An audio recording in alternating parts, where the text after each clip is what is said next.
अस्सलाम वालेकुम क्लास, कैसे हैं आप सब। अच्छा, आप लोगों को मैंने जो असाइनमेंट दी हुई है सीवी क्रिएशन की, उससे रिलेटेड ही एक मिलता जुलता टास्क अभी हम यहाँ पे करते हैं। इससे ये होगा कि जिनको मसला आ रहा है वो असाइनमेंट करने में, तो उनके जो इश्यूज हैं, जो भी मसले आ रहे हैं, वो काफ़ी हद तक रिजॉल्व हो जाएंगे। तो यहाँ पे एक फॉर्म बनाया हुआ है जिसमें हम यूज़र से ले रहे हैं उसका नेम, उसकी ईमेल, देन उसकी हॉबीज़ पूछ रहे हैं, कुछ जेंडर पूछ रहे हैं और एड्रेस पूछ रहे हैं, रावलपिंडी। और जैसे ही हम रिक्वेस्ट का बटन दबा रहे हैं तो वो चीज़ यहाँ पे ऐड हो रही है हमारे टेबल में। तो आपकी जो असाइनमेंट थी उसमें भी आपने यही करना है। आपने एजुकेशंस पूछनी है और उससे एक्सपीरियंस पूछने हैं। जैसे जैसे वो एजुकेशन अपनी ऐड करता जाएगा उसको एजुकेशन के टेबल में ऐड करवाना है, शो करवाना है, प्लेस करवाना है। और इसी तरह से आपने एक्सपीरियंस का भी काम करना था। तो इसकी मैं वर्किंग आपको बता देता हूँ इस पर्टिकुलर एग्जाम्पल की। तो आप इसी को मैप कर सकते हैं अपनी असाइनमेंट के ऊपर। ठीक है, तो ये जो फर्स्ट रो आ रही है इसको आप इग्नोर कर दें। क्यों आ रही है ये मैं आपको भी बता देता हूँ। तो इसकी कोड की तरफ जाते हैं। सबसे पहले तो ये समझाने की आपको जरूरत बिल्कुल नहीं है कि HTML है, HTML के अंदर हेड है, हेड के अंदर टाइटल है, बॉडी है। अब बॉडी के अंदर एक फॉर्म बनाए हुए है और फॉर्म को एक एट्रीब्यूट दिया हुआ है, ये वाला। ये मैं आपको थोड़ी देर तक एक्सप्लेन करता हूँ। इस फॉर्म के अंदर एक टेबल है, ठीक है। उस टेबल को एक कैप्शन दी हुई है। कैप्शन में हमने लिखा हुआ है यूजर डेटा। अब यहाँ पे जो भी हम लिखेंगे वो टेबल के टॉप पे आ जाएगा, सेंटर्ड अलाइंड होगा वो ऑटोमेटिकली। तो जो भी आप टेबल को कैप्शन देंगे वो टेबल के ऊपर सेंटर अलाइंड आ जाएगा, राइट। इसके बाद डिफरेंट टीआरस हैं। फर्स्ट टीआर में नेम है, सेकंड उसके अंदर फर्स्ट टीआर की जो फर्स्ट टीडी है उसमें नेम है, सेकंड टीडी में इनपुट टाइप टेक्स्ट है, email input type email, hobbies, और फिर उसके अंदर स्ट्रक्चर बना हुआ है। 3 चेक बॉक्सेस हैं, एक क्रिकेट का, फुटबॉल का, हॉकी का। फिर जेंडर पूछ रहे हैं, जेंडर के लिए 2 रेडियो बटन्स हैं, एक मेल का और एक फीमेल का। एंड देन एड्रेस पूछ रहे हैं, उसके लिए हमने एक इनपुट टाइप टेक्स्ट है और देन एक्शन बटन है। एक आपका इनपुट टाइप सबमिट है और फिर इनपुट टाइप रीसेट। अब हर इनपुट फील्ड को हमने एक आईडी असाइन की हुई है। जैसे कि नेम की जो इनपुट फील्ड था, टेक्स्ट फील्ड था, उसको हमने आईडी दी txt नेम, txt ईमेल। फिर हर चेक बॉक्स को भी हमने आईडी दी हुई है, CB cricket, CB football, CB hockey. और इसी तरह से रेडियो बटन्स को भी आईडी दी हुई है, RB male, RB female, txt address. Then buttons की आईडीज हैं btn सबमिट और btn रीसेट। देन यहाँ पे एक टेबल बनाया हुआ है हमने, जिसमें हमने इंफॉर्मेशन शो करनी है जो भी यूजर एंटर करेगा। ये वो वाला टेबल है जो यहाँ पे इंफॉर्मेशन यूजर की शो करवा रहे हैं, ठीक है। इसके अंदर एक टीआर है, टीआर के अंदर हेडर्स हैं कि नंबर क्या होगा, name, email, gender, hobbies and address. ये एक टीआर बन गई जिसके अंदर टीएच हैं। तो दैट मीन्स क्या कि ये वाली टीएच, ये वाली जो आपका टीआर है, ये हमने क्रिएट कर लिया। अब इस टीआर के बाद जो second, third and up to जितने भी यूजर एंट्रीज करेगा वो टीआर हैं, वो आपकी डायनेमिकली क्रिएट होंगी। डायनेमिकली क्रिएट कैसे होंगी? आपके टीआर का स्ट्रक्चर यही रहेगा जैसे यहाँ पे ये बन रहा है, लेकिन इसके अंदर जो इंफॉर्मेशन आ रही है वो इंफॉर्मेशन कौन सी आएगी? इस सीरियल नंबर की जगह पे कोई नंबर आएगा, राइट। जो कि अगर फर्स्ट एंट्री है तो उसका 1 होगा, 2 होगा, 3 होगा, up to so on. First entry पे जो यूजर अपना नेम लिखेगा वो यहाँ पे वो आना चाहिए। Then email, gender, hobbies and address. तो जो आपका सेकंड टीआर है, थर्ड टीआर है, फोर्थ टीआर है, ये हम डायनेमिकली क्रिएट करेंगे और उसका स्ट्रक्चर यही वाला होगा कि फर्स्ट टीआर होगा, फिर अंदर टीडी, टीडी के अंदर फर्स्ट जो एलिमेंट फर्स्ट टीडी है वो रिप्रेजेंट कर रही है आपके सीरियल नंबर को, सेकंड टीडी रिप्रेजेंट कर रही है नेम को, थर्ड ईमेल को, फोर्थ जेंडर को, fifth hobbies and sixth address को। तो ये टीआर हमने डायनामिकली क्रिएट करनी है, राइट। तो इसको मैं यहाँ पे कमेंट कर देता हूँ क्योंकि हमें इसकी जरूरत नहीं है, हम इसको जावास्क्रिप्ट में डायनामिकली क्रिएट करवाएंगे। अब आ जाते हैं इसके ऊपर, ऑन सबमिट का एक एट्रीब्यूट है, इसके अंदर मैंने लिखा हुआ था पहले इवेंट डॉट प्रीवेंट डिफॉल्ट, ये एक फंक्शन कॉल किया हुआ था। ये फंक्शन क्या कर रहा है, हमारे फॉर्म का ऑन सबमिट के ऊपर जो डिफॉल्ट ऑपरेशन है उसको प्रिवेंट कर रहा है। सबमिट के ऊपर फॉर्म का डिफॉल्ट ऑपरेशन क्या होता है कि पेज को रिफ्रेश कर दे। तो अगर मैं इस पर्टिकुलर फंक्शन को हटा देता हूं और अब हम यहाँ पे रिफ्रेश करते हैं, डेटा एंटर करते हैं, और जैसे ही मैं रिक्वेस्ट का बटन प्रेस करूंगा मेरा डेटा, ओके सॉरी यहाँ पे मुझे ईमेल लिखना पड़ेगा, वैलिड ईमेल।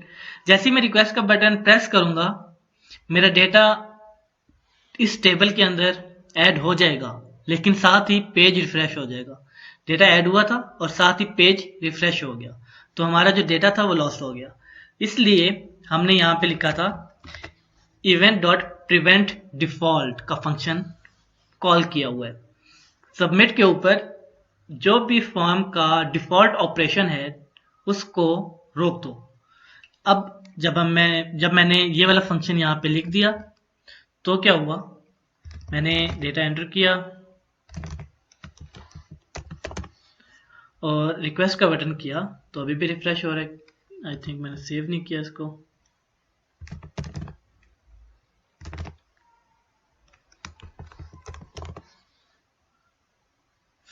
तो अब यहाँ पे आपका डेटा एंटर हुआ है और पेज रिफ्रेश नहीं हुआ, तो इसलिए मैंने आपको कहा था कि आपका पेज जो है वो रिफ्रेश नहीं होना चाहिए,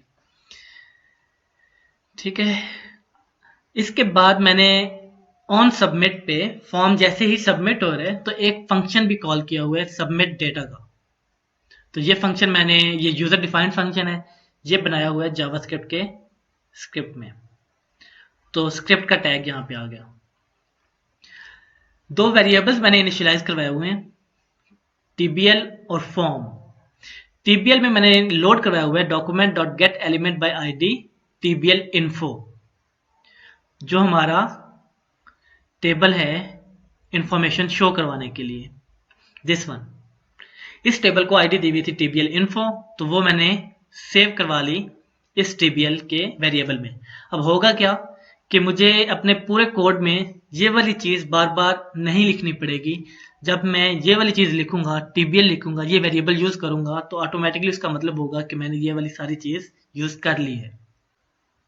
इसी तरह से एक और वेरिएबल है फॉर्म का, और उसमें मैंने सेव करवाया हुआ है document dot get element by ID user data. तो फॉर्म को हमने आईडी दी हुई है यूजर डेटा की, राइट। देन हमारा जो फंक्शन है उसके अंदर हमने गेट करनी है वैल्यूज जो यूजर एंटर करेगा। हमने अपने टेक्स्ट फील्ड को जो नेम के लिए स्पेसिफाई किया था उसको आईडी दी थी txt नेम की, ये वाली। तो अब हमें यूजर जो भी इसमें लिखेगा वो हमें गेट करना है। तो हम क्या करेंगे, text name is equal to document dot get element by ID this one, this ID, इसके अगेंस्ट क्या चाहिए, जो भी वैल्यू आएगी। इसी तरह से email document dot get element by ID txt email dot value, and similarly address के लिए। अब तीन चीजें हमारे पास आ गई जो भी यूजर एंटर करेगा, नेम, ईमेल और एड्रेस। दो चीजें रिक्वायर्ड हैं, एक तो उसका जेंडर और फिर उसकी हॉबीज। तो इसके लिए हमने txt जेंडर और txt हॉबीज को इनिशियली एम्प्टी इनिशियलाइज किया हुआ है कि इसके अंदर शुरू में कुछ भी ना हो, तो जैसे जैसे जो जो ऑपरेशन यूजर परफॉर्म करे उसके लिहाज से इसके अंदर वैल्यूज आती जाएं। तो यहाँ पे एक इफ एल्स लगी हुई है, document dot get element by ID R B male अगर तो आरबी मेल चेक्ड और वो ट्रू है तो इसके अंदर रखवा दो मेल को, और अगर RB male dot checked true नहीं है, दैट मीन्स कि आरबी फीमेल जो है वो चेक्ड है, तो हमने टीएक्सटी जेंडर के अंदर रखवा दिया फीमेल। और अगर दोनों चेक्ड नहीं है तो इसके अंदर बाय डिफॉल्ट क्या पड़ा है, नल स्ट्रिंग। ठीक है, हमने क्या किया, document dot get element by ID RB male dot checked, एक फंक्शन को कॉल किया है इसके अगेंस्ट, जैसे हम डॉट वैल्यू को कॉल कर रहे थे, डॉट वैल्यू का फंक्शन क्या करने के लिए, उसकी वैल्यू गेट करने के लिए, उस फील्ड के अंदर जो भी वैल्यू है उसको गेट करने के लिए। इसी तरह हम डॉट चेक का एक फंक्शन कॉल कर रहे हैं जो हमें बता रहा है कि ये वाला जो इस आईडी के अगेंस्ट आपका रेडियो बटन है वो चेक्ड है या नहीं है। तो अगर तो चेक्ड है तो उसके अंदर ट्रू आ जाएगा, अगर चेक नहीं है तो वो फॉल्स हो जाएगा। तो अगर तो वो ट्रू है तो हम टीएक्सटी जेंडर के अंदर मेल रखवा रहे हैं, और अगर वो फॉल्स है तो एल्स में आके इसके अंदर फीमेल आ जाएगा, और अगर दोनों फॉल्स हैं तो हमारे पास टीएक्सटी जेंडर में नल स्ट्रिंग पड़ी होगी। सिमिलरली चेक लगा हुआ है सीबी क्रिकेट के लिए, अगर तो ट्रू है तो टीएक्सटी हॉबीज का जो वेरिएबल हमने इनिशियली एम्प्टी यहाँ पे डिक्लेयर किया हुआ है उसके अंदर आ जाए क्रिकेट, और अगर फॉल्स है तो उसमें कुछ भी ना आए। इसी तरह से अगर फुटबॉल का ट्रू है तो टीएक्सटी हॉबीज के अंदर कंकैट करवा दे फुटबॉल को, अगर फॉल्स है तो कुछ भी कंकैट ना करवाए। और अगर हॉकी वाला ट्रू है तो हॉकी कंकैट करवा दे, अगर फॉल्स है तो कुछ भी कंकैट ना करवाए। तो अब हमारी पांचों चीजें जो हमें रिक्वायर्ड थी वो हमने गेट कर ली हैं, और वो हमारे किन किन वेरिएबल्स में है, टीएक्सटी नेम में उसका नेम आ गया, ईमेल आ गया, एड्रेस आ गया, देन जेंडर आ गई और हॉबीज आ गई। अब यहां पे एक इफ लगाया हुआ है कि अगर तो टीएक्सटी नेम एम्प्टी है और टीएक्सटी ईमेल एम्प्टी है और टीएक्सटी जेंडर एम्प्टी है, हॉबीज एम्प्टी है, टीएक्सटी एड्रेस एम्प्टी है, तो अलर्ट शो करवा दे you can not leave any field empty.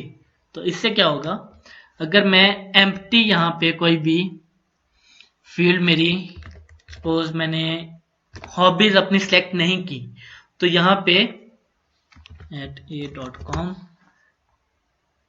एक अलर्ट शो हो जाएगा you can not leave any field empty. तो ये अलर्ट यहां पे आ रहा है कि अगर तो इन पांचों में से कोई भी एम्प्टी है तो अलर्ट शो हो जाए, अगर एम्प्टी नहीं है तो हमने एक HTML माई HTML का वेरिएबल बनाया हुआ है और उसमें कंकैट करवा रहे हैं अपने HTML को, टीआर स्टार्ट की फिर टीडी और उसके साथ कंकैट करवा दिया सीरियल नंबर जो कि इनिशियली हमने 1 से स्टार्ट किया हुआ है, राइट।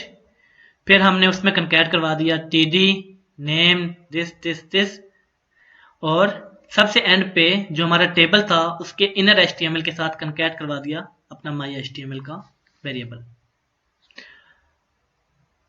ठीक है, इससे क्या हुआ, इस टीबीएल में क्या पड़ा हुआ है, इस वेरिएबल में पड़ा है ये चीज। तो इसने सिलेक्ट कर लिया इस टेबल को, जब इस टेबल को सिलेक्ट किया तो अब हमें क्या करना है, इस टेबल के इनर HTML में कोई चीज ऐड करवानी है। लाइक इस टेबल के अंदर जो भी कुछ ऑलरेडी पड़ा है वो पड़ा रहे, उसके साथ कंकैट हो जाए क्या, वो वाला HTML जो भी हमने यहां पे बनाया है।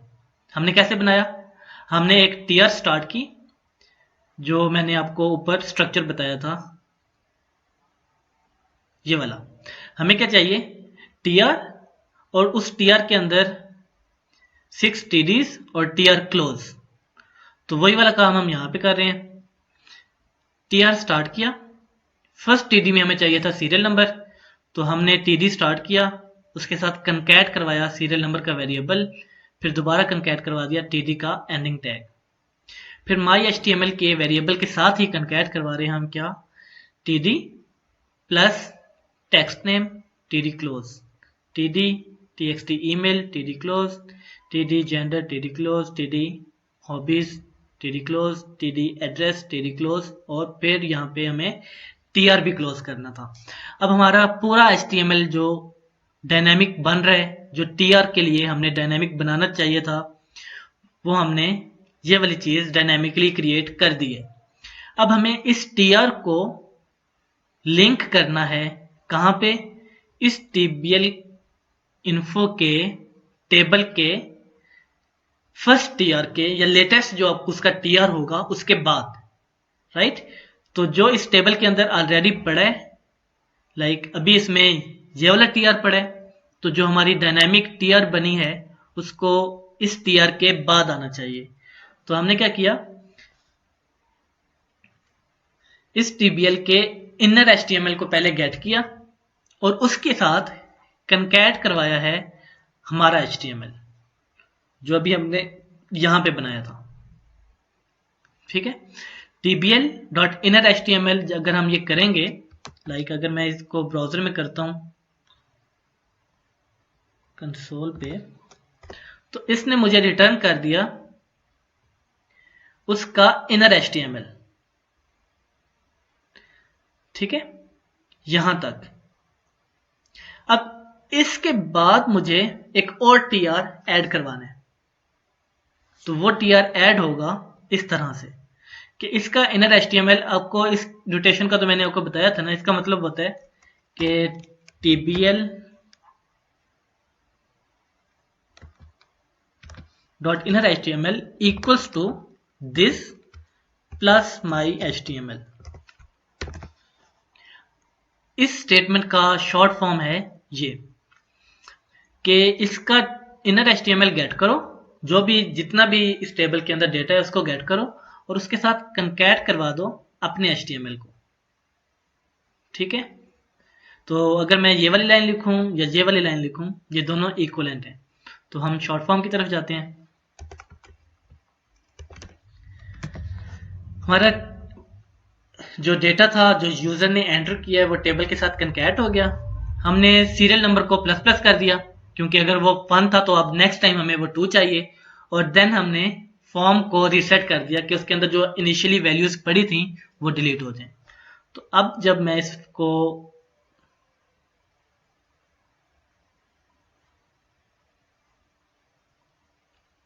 सबमिट करूंगा तो मेरा डेटा जो सीरियल नंबर था वो ऑटोमेटिकली 2 हो गया, उसने सब चीज़ें यूज़र की गेट की और उसको कंकैट करवा दिया हमारे टीबीएल इन्फो के टेबल के साथ,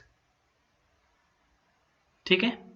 तो इस तरह से आप अपनी जो सीवी वाली असाइनमेंट है उसको कर सकते हैं, और यही वाला काम आपने वहाँ पे भी करना है। एजुकेशन और एक्सपीरियंस के लिए यूज़र से चीज़ें लेनी है और उनको कंकैट करवाते जाने हैं उस टेबल में जो आपने स्पेसिफिकली बनाया हुआ है, ठीक है। तो अगर आपका अभी भी कोई क्वेश्चन है तो आप मुझसे ईमेल पे पूछ सकते हैं। थैंक यू, अल्लाह हाफिज़।